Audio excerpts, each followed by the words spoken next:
Marre des relations à distance? Ce gadget pourrait résoudre tous vos problèmes. Ce petit objet représente des lèvres en silicone et fonctionne avec une application. Pour l'utiliser, il suffit seulement de se connecter en Bluetooth avec votre téléphone. Une fois l'appareillage effectué, l'objet est prêt à utilisation. L'idée vient d'un ingénieur chinois qui a imaginé ce gadget lassé de sa relation à distance avec sa petite amie.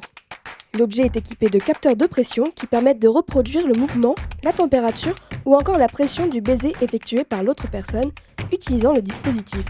Si l'objet est principalement destiné au couple, l'application offre toutefois une option découverte où il est possible d'échanger des baisers avec des inconnus. La carte vitale prend le tournant du numérique. Déjà en test dans une dizaine de départements depuis 2019, la carte vitale dématérialisée va arriver sur tous les téléphones d'ici 2025. C'est dans un communiqué de la CNIL que l'assurance maladie a confirmé l'arrivée de la e-carte vitale sur téléphone. Dans cette annonce, la CNIL a tenu à clarifier quelques points.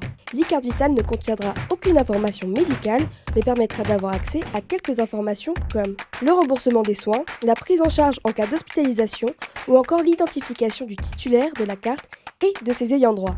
Ce système devrait être étendu sur tout le territoire français d'ici le 31 décembre 2025 au plus tard. Bien évidemment, ce dispositif restera facultatif. L'application Pokémon Sleep devrait arriver cet été. D'abord annoncée en 2019, puis reportée, l'application devrait faire son arrivée prochainement, comme l'a annoncé Pokémon lors d'un live stream. Concrètement, comment ça marche? Il s'agirait d'une version détournée de la célèbre application Pokémon Go, à l'exception près qu'ici, il ne faudra pas marcher, mais dormir. Ainsi, chaque matin au réveil, votre application vous indiquera vos statistiques de sommeil, mais aussi quels Pokémon sont venus dormir avec vous durant la nuit.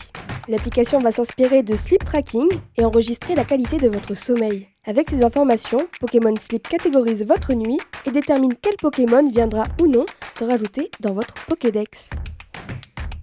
Lundi commençait le MWC, Mobile World Congress, un salon qui montre à quoi ressemblera la téléphonie de demain. Parmi les nouveautés présentes dans cette édition 2023, Nokia et 3 nouveaux téléphones, le G22, C22 et C32. La promesse de ces nouveaux téléphones est qu'ils se réparent entièrement et facilement. Une démarche qui s'inscrit dans un marché qui veut se mettre au vert dans la mouvance des téléphones reconditionnés. Autre innovation, cette fois-ci ça se passe du côté de Motorola et Lenovo qui ont décidé de tout miser sur une technologie qui permet de dérouler votre écran. Un pari qui surprend alors que toutes les marques tentent plutôt vers le pliant. Dernière innovation marquante de ce MWC, les lunettes de réalité augmentée présentées par la marque TCL, les Ray Neo X2. Pour le moment, le modèle présenté n'est qu'un prototype, mais promet de belles prestations avec pour ambition de remplacer votre smartphone dans le futur.